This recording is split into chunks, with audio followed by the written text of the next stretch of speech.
plant community. I'm Pam, and this is Thriving Thursdays.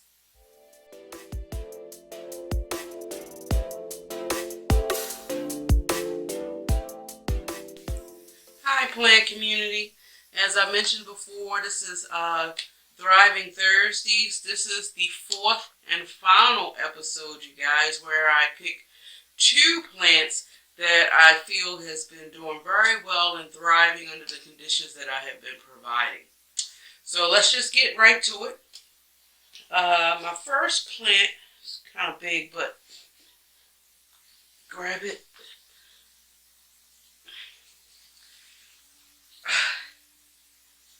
My first plant, as you can see, guys, is the Philodendron burlmarks. And it's been growing so wild, you guys, till I had to kind of put it on this little stake right here to hold these two stems. And if you can see, it's have a new growth right here. And if you also can take a quick look,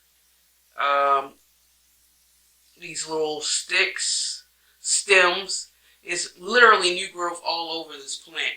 And it's been very vigorously growing in my home. I have it in this cute little like cup terracotta pot design.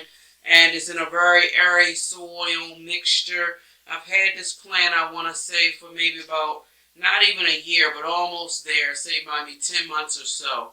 And it was nowhere near as full as it is. I have it sitting in my dining room. It's sitting counter-cornered, so to speak, from an east-facing window, and it is receiving light, indirect light from my Sansi light that I have also in that corner as well. As I mentioned before, it stays in very dry mixture, airy mixture.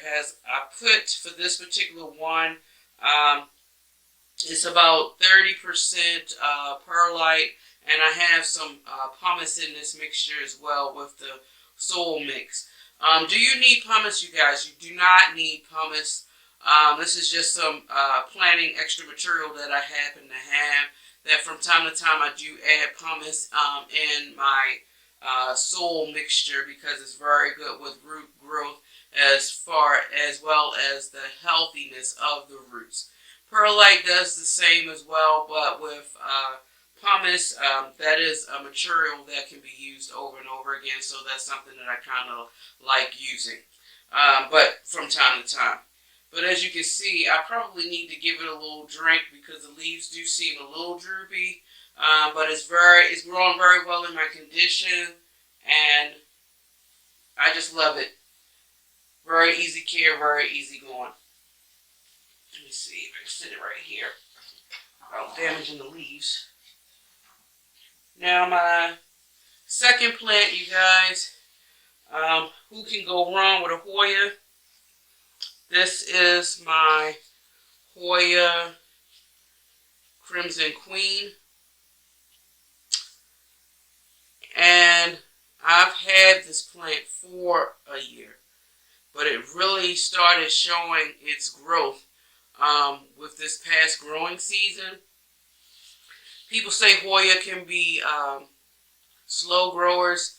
I'm not 100% sure. When I got this plant, it's in a 4-inch planter, and it did not have any trails when I got this plant. It literally had maybe one stem that did not have any leaves on it at all. And if you can believe it or not, you guys, all this growth right here literally came within this past growing season. All the leaves. But I just love it because look, it's just giving me some beautiful all white leaves, variegation of leaves.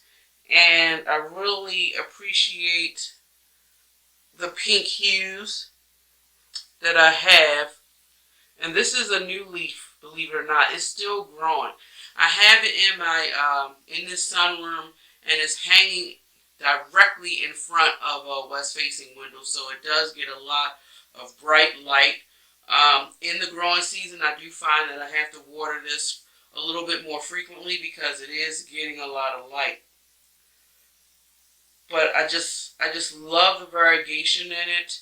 Um, it's a very beautiful plant.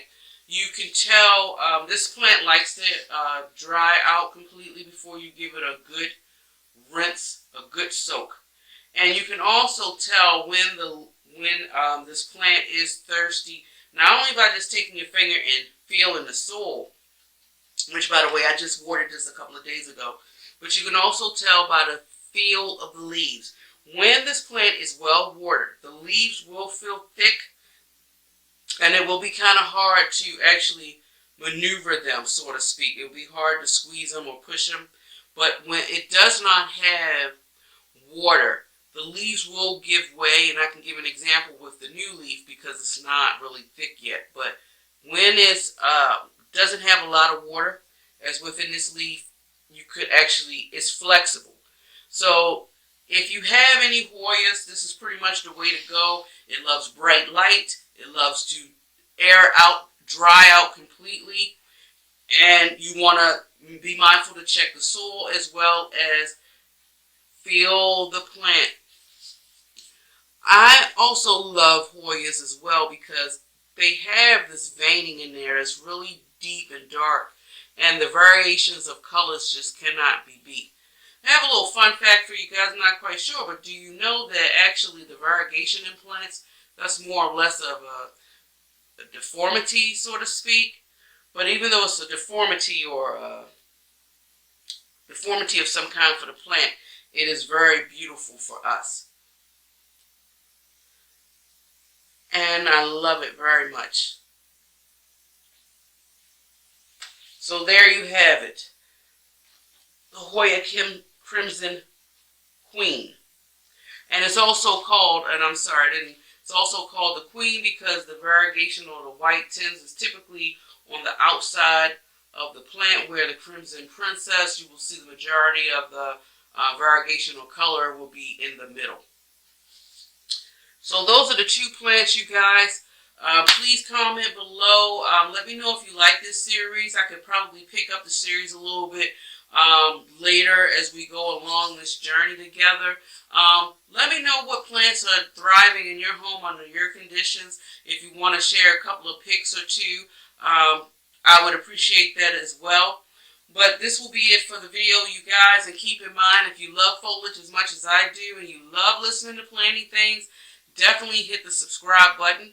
Also, give me a thumbs up or a thumbs down. I appreciate any support that you can give me. Enjoy your day wherever you are in the world. And until next time, guys, much love. Bye.